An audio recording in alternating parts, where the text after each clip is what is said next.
Bonjour à tous, je vous retrouve dans une nouvelle vidéo pour faire une rose en Webpam. Donc la Webpam, c'est une pâte qui sèche à l'air que j'aime beaucoup et qui est très différente quand même de la pâte polymère. Donc j'ai déjà réalisé ce tutoriel en polymère, je vous laisse cliquer juste ici pour voir le tutoriel. Donc c'est parti, vous aplatissez votre pâte.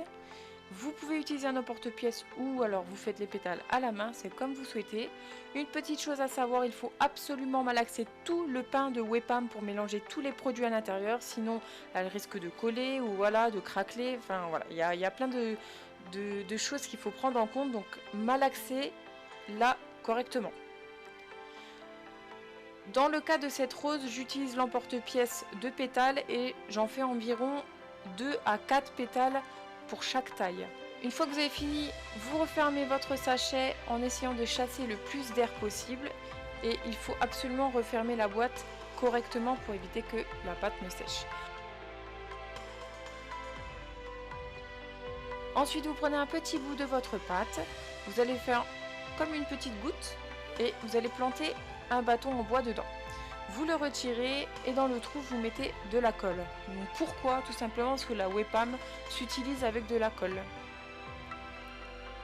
Donc vous en mettez à l'intérieur et vous plantez le bâton dedans.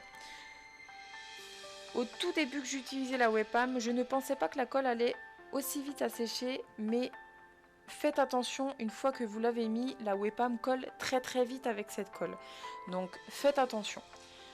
Ensuite, vous prenez vos petits pétales, vous prenez un morceau de mousse comme moi je le fais, et vous allez prendre un dotting tool et vous allez faire des effets sur les pétales, sur les bords. Il faut commencer d'abord par les petits et vous allez du petit au plus grand. Vous mettez une petite pointe de colle pour chaque pétale et vous les mettez autour. Et là, c'est parti. Donc bien sûr, vous pouvez pincer les pétales, vous pouvez leur donner une petite forme, c'est vous qui décidez. Et il faut utiliser la colle Cléocolle de chez Cléopâtre. Donc faites attention si vous faites les pétales comme moi à l'avance, la pâte sèche en surface assez rapidement.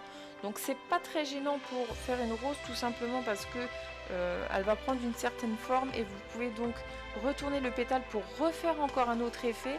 Donc ça peut être très joli, mais faites attention de ne pas les laisser trop longtemps dehors. Et surtout en été, faites très attention parce que ça sèche super vite.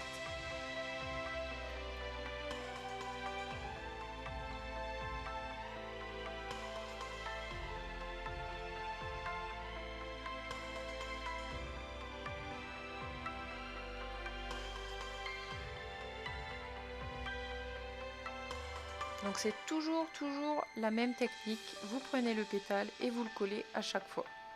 Vous pouvez pincer également les pétales pour faire un tout petit effet sur votre rose.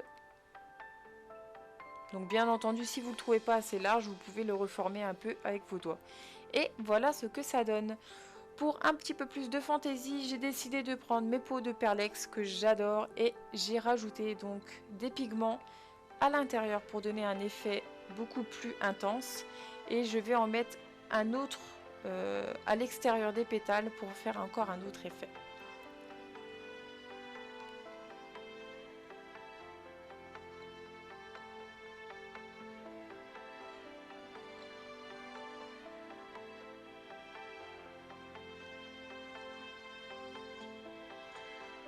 Donc voilà le résultat, j'espère en tout cas que cette rose vous aura plu.